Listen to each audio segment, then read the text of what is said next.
Olá, você está no canal de leituras da Thelma. O livro de hoje chama-se Os Borgias, de Alexandre Dumas. Narração, Thelma Schinkermann. Capítulo 14. Enquanto isso, o Duque de Valentinois havia continuado seu caminho para Città di Castelli e Perugia, e se apoderou dessas duas cidades sem desferir um único golpe, pois os Vitelli haviam fugido da primeira, e Gian Paolo Baglioni havia abandonado a segunda, sem sequer ter tentado resistir. Ainda restava Siena, onde Pandolfo Petrucci estava refugiado, o único homem remanescente de todos que haviam firmado uma aliança contra César. Siena, contudo, estava sob a proteção dos franceses, não fazia parte dos estados da Igreja, e César não tinha direitos para tentar reivindicá-la. Limitou-se, portanto, a exigir que Pandolfo Petrucci saísse da cidade e se retirasse para Lucca, ordem que ele cumpriu imediatamente.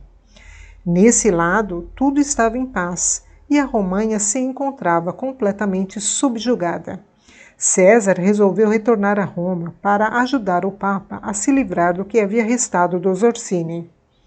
Isso foi facilitado pelo fato de que Luís XII, tendo sofrido algumas derrotas no reino de Nápoles, estava muito ocupado lidando com seus próprios problemas para se preocupar com os de seus aliados. Assim, César, fazendo pelos arredores da Santa Sé o que acabara de fazer pela România, conquistou sucessivamente Vicovaro, Ceri, Palombara, Sanlano e Cervitere. Depois disso, não tendo mais o que fazer agora que havia subjugado os estados papais desde as fronteiras de Nápoles até as de Veneza, ele voltou a Roma para decidir com seu pai a melhor forma de transformar seu ducado em um reino. César chegou a Roma na hora certa para compartilhar com Alexandre VI a sucessão do cardeal Jean Michele, que, depois de ter recebido uma taça envenenada das mãos do próprio Papa, acabara de falecer. O futuro rei da Itália encontrou seu pai completamente absorto em um grande projeto. Ele havia decidido, para solenizar a festa de São Pedro, nomear 9 cardeais. Eis o que ele tinha a ganhar com essas nomeações. Em primeiro lugar, os cardeais eleitos deixariam vagos todos os seus cargos e cairiam nas mãos do Papa, que os revenderia. Em segundo lugar, cada um deles compraria sua nomeação, de acordo com seu patrimônio, por um preço mais ou menos elevado, que variaria de acordo com os caprichos do Papa, de 10.000 a 40.000 ducados.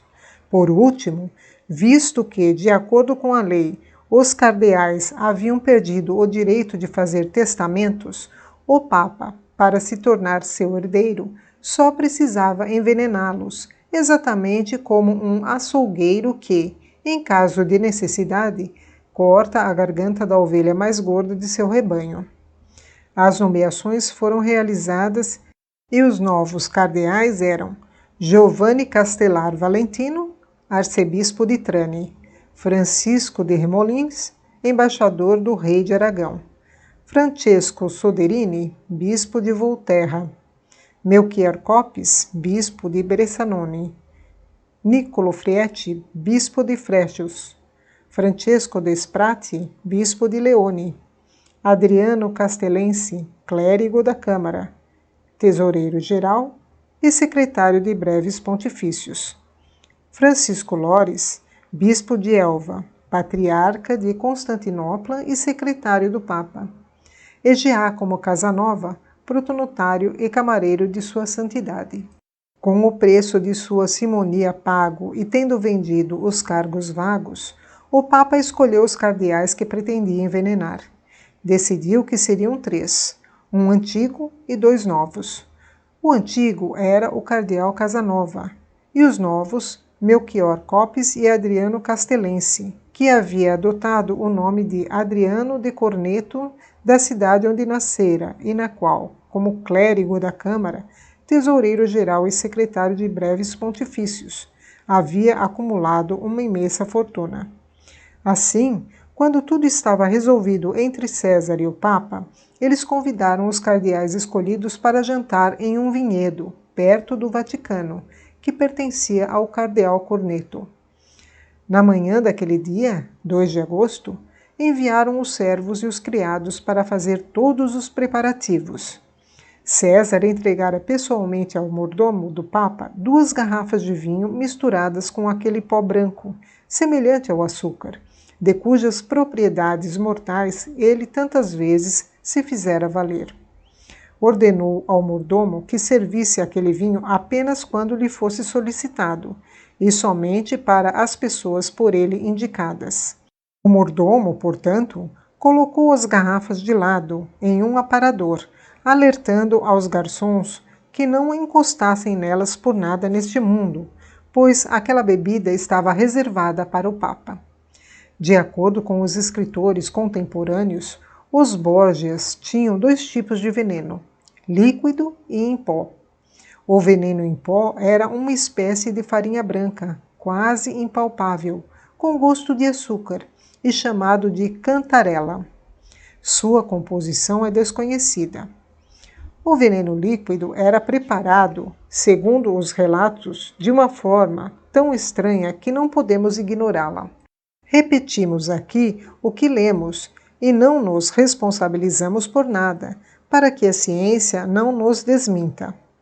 Uma forte dose de arsênico era administrada a um javali e, assim que o veneno começava a fazer efeito, o animal era pendurado pelos calcanhares.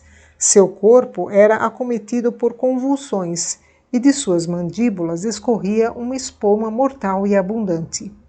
Essa espuma, coletada em um recipiente de prata e transferida para uma garrafa hermeticamente fechada, que era usada para confeccionar o veneno líquido.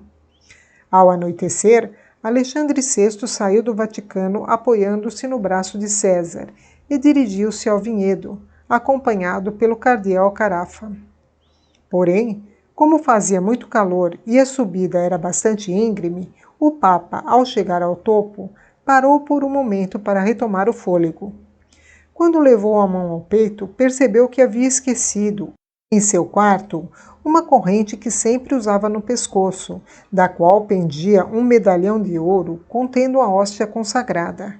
Havia adquirido o hábito de usar aquela corrente graças a uma profecia feita por um astrólogo, que lhe garantiu que, enquanto carregasse uma hóstia consagrada, nem o aço nem o veneno podiam derrotá-lo.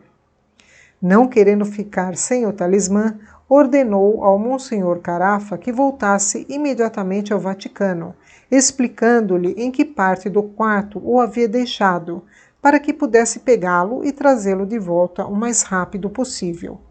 Então, como a caminhada o deixara sedento, depois de apressar o cardeal com um gesto da mão, dirigiu-se a um criado e pediu algo para beber. César também estava com sede e mandou o homem trazer 2 taças. Por uma curiosa coincidência, o mordomo acabara de voltar ao Vaticano para buscar alguns pêssegos magníficos que haviam sido enviados ao Papa naquele mesmo dia, e os quais havia esquecido de pegar mais cedo. Então, o criado foi até o mordomo, dizendo que Sua Santidade e o Duque da Romanha estavam com sede e queriam algo para beber. O ajudante do mordomo, vendo 2 garrafas de vinho separadas no aparador, e tendo ouvido que elas estavam reservadas para o Papa, pegou uma e, pedindo ao criado para levar 2 taças em uma bandeja, serviu o vinho para o Papa e César, que beberam sem suspeitar que era a bebida que eles próprios haviam envenenado para servir aos cardeais. Nesse ínterim, Carafa havia chegado ao Vaticano e, como conhecia bem o palácio, dirigiu-se diretamente ao quarto do Papa, com uma lamparina na mão e sem estar acompanhado de nenhum criado. Ao cruzar um corredor, uma rajada de vento soprou e apagou sua lamparina, mas ele, que conhecia o caminho, continuou andando, pensando que não precisava de luz para encontrar o objeto que procurava. Quando entrou no quarto do Papa, porém, deu um passo para trás, soltando um grito aterrorizado. Uma visão terrível parecia surgir diante de seus olhos. No meio do cômodo, entre a porta e o armário em que estava o medalhão, Alexandre VI, imóvel e lívido, jazia em um caixão em cujos 4 cantos ardiam castiçais.